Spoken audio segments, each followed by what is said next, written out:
Good morning, everyone. This is probably the nth take of this clip because I want to keep it short and I don't have a script, but I have a plan.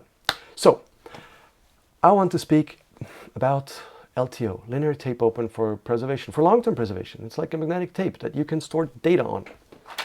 And I have with me the Ultrium roadmap from the LTO Consortium's webpage themselves. LTO. So it's a tape, magnetic tape. We know how magnetic tape works.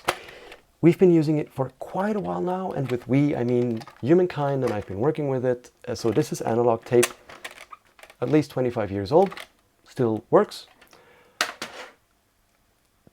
We know a lot about digital tape, LTO tapes. So in around 2000, some big companies, HP, Hewlett-Packard, and Seagate got together and said, oh, hello, what if we actually had a tape that we could agree upon, that we can store data for a longer period of time, and it shall be really huge compared to what you can store on hard disks at that time. So in 2000, it was around, what was it? The first LTO generation came out with was 100 gigabyte uncompressed. Seems nice. Right now you can fit that on an SD card, but back then, 25 years ago, that was huge. The LTO Consortium wanted to move on and said, well, data gets bigger, let's make our tapes bigger.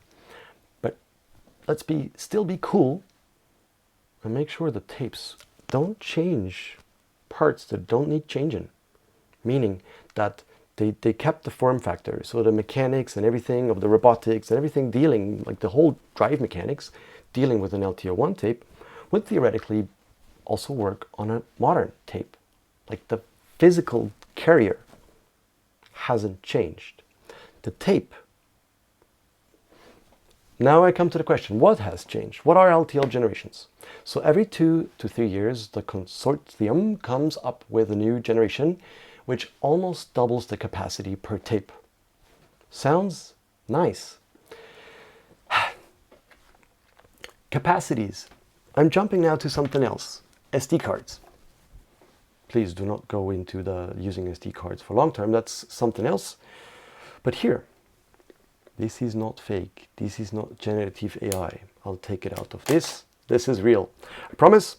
From the first digital camera that I think my grandmother bought this for her, and then I got it when she got a newer one. It's 8 megabyte. This is an 8 megabyte SD card. And why I'm showing you this is, it still works. I can just plug it into an SD card reader and I can access my data. Why not? I would like the same for LTO, because there's also something like LTO generations for SD. Like there's the ultra high capacity, then this, then that, and so on and so forth. But they're compatible. Here, the 16 gigabyte card, although they can make, I don't know, 512 gigabyte cards and larger now, I can still read the smaller ones. If a smaller card makes me happy, why should I be forced to throw them away and copy them over to bigger ones just to be able to read the same data? That's the case with LTO generations, which is why in a recent meeting for planning medium larger sized video storage for cultural heritage institution, it was around 300 to 400 terabyte net storage.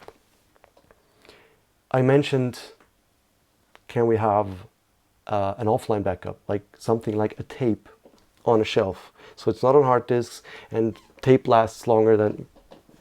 If you're in digital preservation, you know what I'm talking about. So, tape. And I said, what about LTO? Because I don't know of any other tape that will have capacities that we can use for video or audiovisual or film. The IT department, the temperature in the room sank for 10 degrees. It got really cold. Their faces changed and they were like, LTO! We will never have LTO in our server room again. Throwing everything away after 2 to 3 years is nonsense. I'm like, I got you. Okay, LTO generations. I've had my share of migrations. And I'm also not too fond of these generations. Are you? If you're using LTO, are you a fan of LTO generations?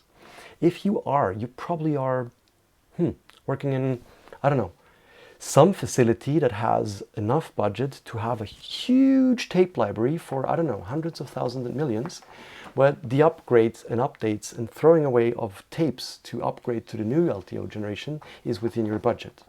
For most of the world, it's not, even if it would be. Now my questions. What is it that actually causes the incompatibility? Or what would it be that would allow a Generation 8 drive to read a Generation 6, 5, 4, 3, 2, 1? What is it?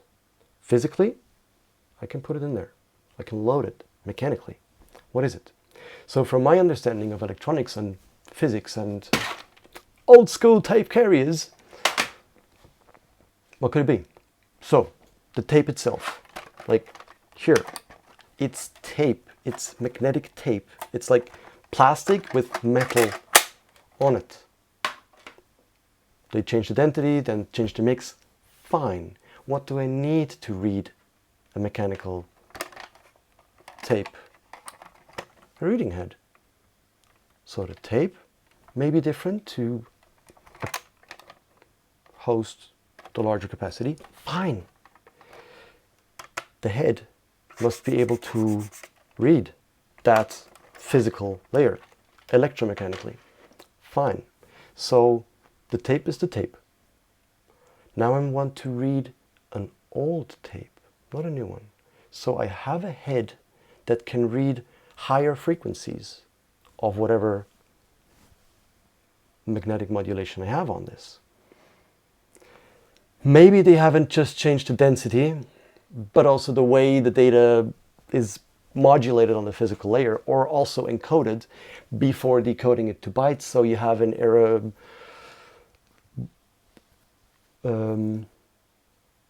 what's the term? They can sustain certain errors in bits.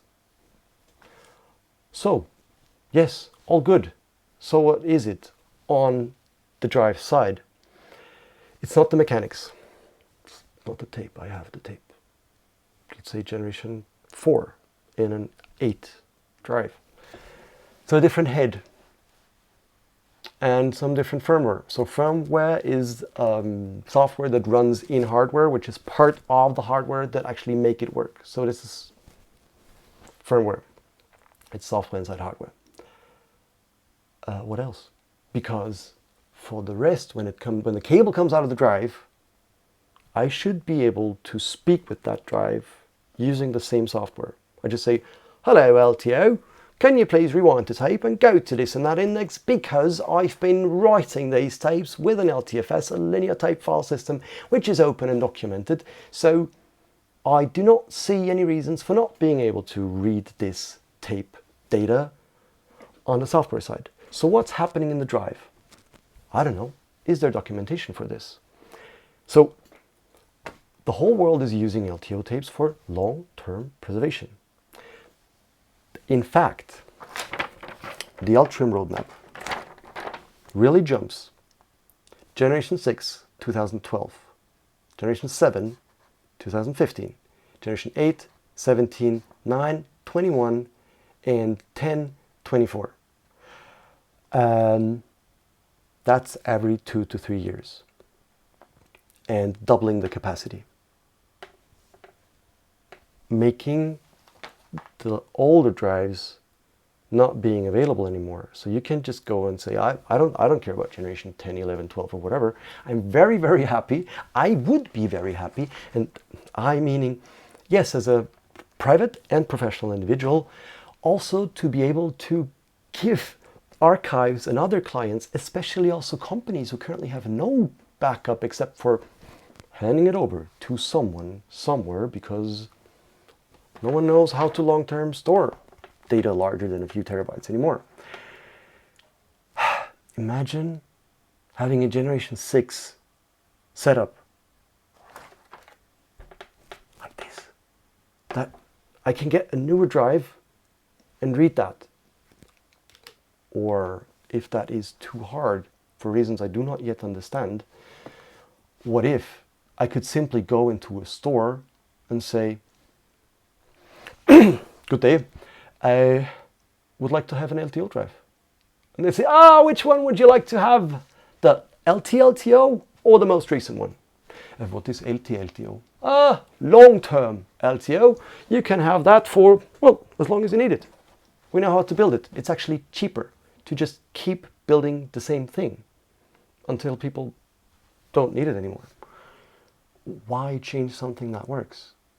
If we would have generation 6, 2.5 terabyte, with drives that can read them, as long as there's LTO physically fitting into the same drives, awesome. Let's say that's too small for an individual unit. Gen 8, which is also now, you wouldn't buy that anymore because you would have to migrate it already when you buy it. Has 12 terabyte per tape. Hooray! So, what do we as worldwide humankind community, especially us who deal with large size data, especially audiovisual archives, which manufacturers do we need to talk to say, can we have an LTO that actually makes us happy and not just forces us to throw everything away and copy everything over again every 2 to 3 years? LTO 10. So all the generations before LTO 8 were backwards compatible 2 generations to read. So LTO 6 could do 6, 5, and 4 and read tapes 4. I still don't know why I was not able to read number 1. I would really like to have answers on this. And if you can help me, we can write a letter asking the consortium to provide these answers, because we're worldwide using it for professional, national heritage, long-term preservation. If there are answers, I'd be very happy to hear them. So what is it? The head, the firmware, and if the firmware of a drive of generation 8 is not worth being sold anymore, so there's no profit being made with this, as I am being told that our preservation needs are not large enough for the consortium to even care at all, so we're not their customers. So they won't lose money if we're not onboarding that generations game anymore. There are manufacturing plants somewhere who produce the drives, who produce the tapes, like the cartridges. If they could continue producing these tapes, or I'm coming back to this. What if I could actually, okay, then I get LTO 8 or 10 tapes, I don't care. I write them in the dialect, whatever that is, for an older LTO generation, so it matches my hardware and my setup. If I could, as an archive or individual or small to medium-sized company or even a larger company, continue writing 12 terabyte tapes for the next, I don't know, many years, wow, I feel a lot of stress going out of the window. It's not that I don't want to care about migration. It's not that I it's gonna be fine on the shelf, I don't care, I will not check. No, but 2 to 3 years is a very hot seat, and it's a very expensive hot seat. And really, I understand that some people rather get up and leave the room when someone says, can we back up something on LTO? They're like, because it physically feels exhausting getting into something that's expensive and a lot of effort. And once the workflows have stabilized, your staff knows how to handle it. You filled your shelves or robots with whatever makes you happy and works. And the use case doesn't change. Why? Why the change? It's disruptive and it's very depressing. Telling someone, oh yeah, if you get into this, we'll meet again in 2 to 3 years, because if you cannot script, you will have either a tape robot, then you have a lot of budget, but for a migration of hundreds of tapes, you will have to allocate stuff, and you need to get the tapes, the new ones, and the drives, and so on. It's quite expensive, and it's very depressing, and it's not what I imagined in the 21st century at all. We can do so much better. We know how old stuff works, and stuff is not old after 2 or 3 years. It really isn't. And as someone who fixes things, and also a client of mine is in metal manufacturing, so they're producing things, international shipping, those are 2 construction halls in a village, half an hour drive from here. International shipping, meaning, what if factories for LTO, LT-LTO, what if we archives ask factories that produce these things, can you just keep on producing them? And if you don't, how hard or expensive is it to provide us the modification kits? Like, here's an LTO drive generation 9, 10, whatever, and I get the right heads and firmware to use that drive with the tapes that I need. And also some, how much do you need? Vendors that are like, we will make you a retrofitted drive. Perfect. You can use LTO-6, LTO-8, no problem. We will make it work for you. And you can come into our store 10 years later, no problem, because this is what humankind does. We know how to make things that work. So let's make it work. I hope you enjoyed these morning questions, and I'm really looking forward to improvements in the digital side. And not just, I do not know what this is, but it says that I can store up to 576 terabyte on one tape in generation 14. How do they know the future? How do they know? They say they'll double the capacity with each generation. So if I have one tape that has like half a petabyte on one tape, and I need to change that after 2 years. So, if you like the idea of LT-LTO, let me know, because there's worldwide demand. And if humankind had a tape storage for digital data that actually was as useful and compatible as this. Wow. Great. Let's do this. Have a nice day.